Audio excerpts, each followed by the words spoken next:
So this is Mammoth Spring State Park, which is less than 10 minutes from the land we bought in Missouri,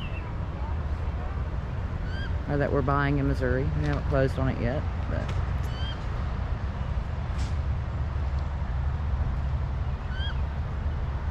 there's a spring here that is currently pumping out over 11 million gallons of water an hour, and that's where this lake comes from.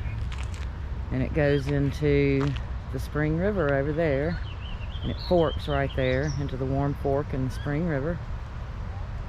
And we're staying in an RV park right there on the Spring River fork. I don't know if you can see them or not, because I haven't figured this camera out and how to zoom yet, but there's some little baby geese and ducks and all those things right there. Bunch of Canada geese out there on the water.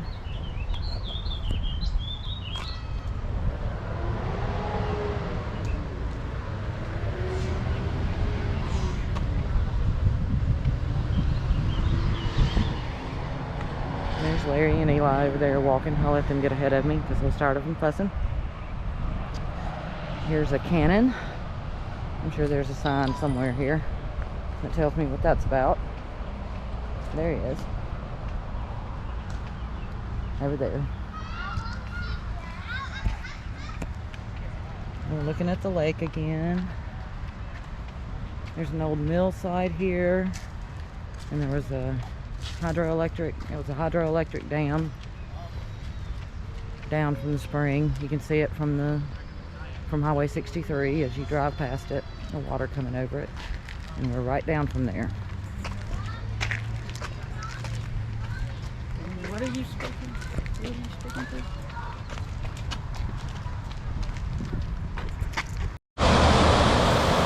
Here's where the spring empties into the lake, and then that I was just showing you, and then goes to the river. Again, 11 million gallons of water an hour is what it's putting out right now. It comes into the bottom of this little lake right here.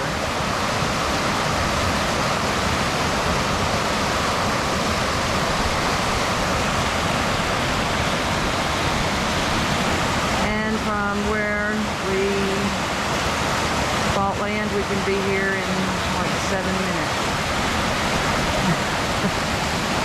Be jealous. I'm kidding. Come see us. This is the other side of that little lake where the spring empties into the lake on the other side. So I guess about half of the 11 million gallons of water comes this way.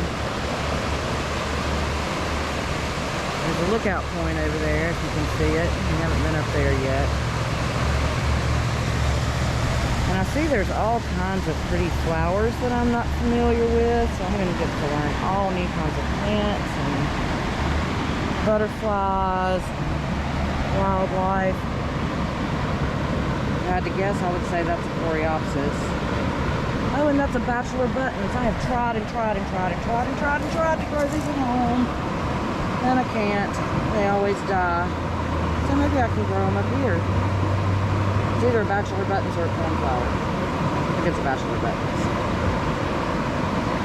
And I don't know what this plant is here, but it has a pretty little orange and yellow bloom on it. Kind of droopy because it is hot. But for all you Mississippi folks, it's hot. It's in the 90s right now. But the sweat dries. You know what that means. It's not as hot. It's not the heat that gets you, it's the humidity. And it's not as humid right now. I think it does get pretty humid up here, but I think it's not going to be quite as bad as sitting off the Gulf. Okay, now I'm going to walk across the bridge where the spring's coming out from this side. I'll show you what it looks like from up here. Lots of water, and there's a breeze coming off of there that pulls you. So pretty. You can see that's a highway right there, Highway 63. People get to drive by here all day long.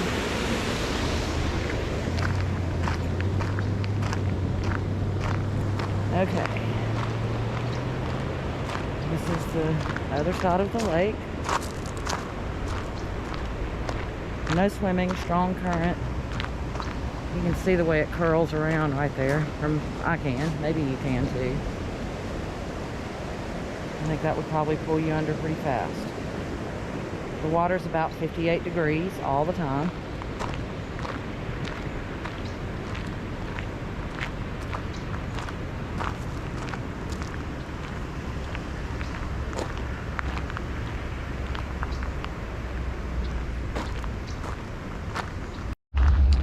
This is the trail around the other side of the lake that the spring feeds into.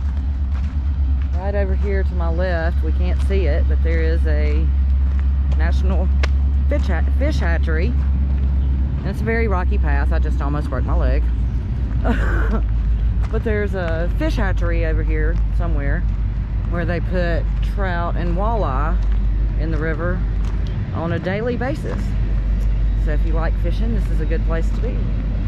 We like to fish, so I think it's going to be pretty cool. There's a nice piece of rock we can stand on and look at the river. We're across from the visitor center now in the parking lot. You can hear the train going by. Apparently the town of Thayer was built on railroading. It was a place where the railroad split and diverted to other parts of the country. There's the train going by over there above Larry's head. Oh look, there's a bunch of geese down here. I said there's a bunch of geese down here.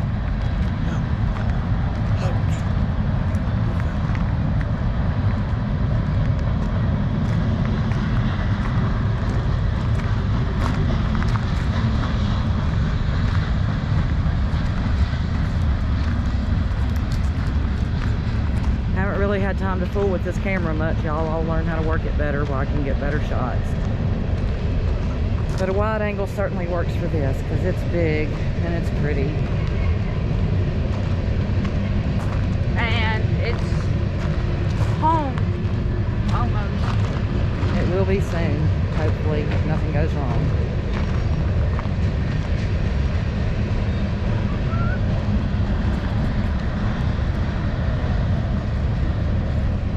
You ought to be able to see the train now. And over that way is where the river starts. I can't wait to fish in that river. Well, you're going to get to in just a few minutes when we get back over there. This little building right here is right on the railroad track. There's a train depot museum in there. Apparently this used to be the depot building. We didn't go in there today. We will another day. We're trying to let Eli get back over there to the RV park so he can go fishing before he drives us up the wall and we hog time and throw him in the river. Over here, those arched metal things that you see are part of the fish hatchery where they put the trout and walleye in the streams. Apparently there's catfish up here too, and salmon in some of these rivers. Not this one, I don't think. I think you have to get a little further west for that. There's up on the trees. It is nice under the shade. You get a little breeze every once in a while. It's hot, but nothing like that wool blanket in a furnace or wet wool blanket in a furnace feeling in Mississippi. You do get a breeze every once in a while. That's the hatchery over there. We haven't toured it yet. We're probably going to do that tomorrow. And we're going to go down to dam number 3 on the Spring River below this spring and check it out because that's a public access point too, where you can put in to float, kayak, canoe, fish, all of that stuff. Yeah, that little brick building over there was part of the, has to do with the hydroelectric power that runs here. And I haven't read all the history on that, but I imagine that was one of the first reasons a dam was put there. That, and I imagine there was some flooding going on downstream, most likely. Being There's a better looking 11 million hatchery. gallons an hour. Yeah. You can see the hatchery a little bit better right there. But I'll do some video in there when we go there.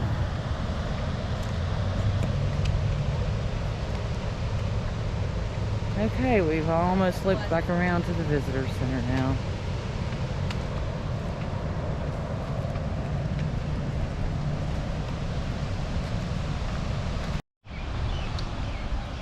This is where the Warm Fork River starts, just below the dam, which I'll show you the water going over the dam in a minute. Pretty good fishing right there. I see some guys down there that have a whole stringer full of trout. The Spring River's just on the other side of this little island here. And it's technically the one we're staying on. But you can see this from under the bridge over there where we're staying. This is the brick building I was showing you from the other side. It has to do with the hydroelectric operation. And right there, you can't see it yet, but right over here is where the water goes over the dam, and that's a pretty cool little waterfall that you can see from Highway 63 as you go by.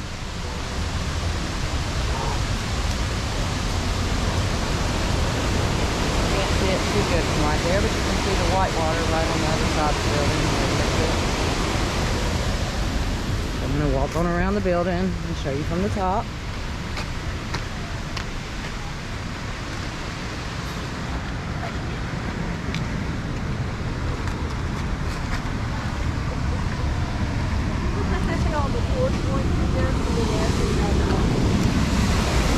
See Spring Fed Lake right there.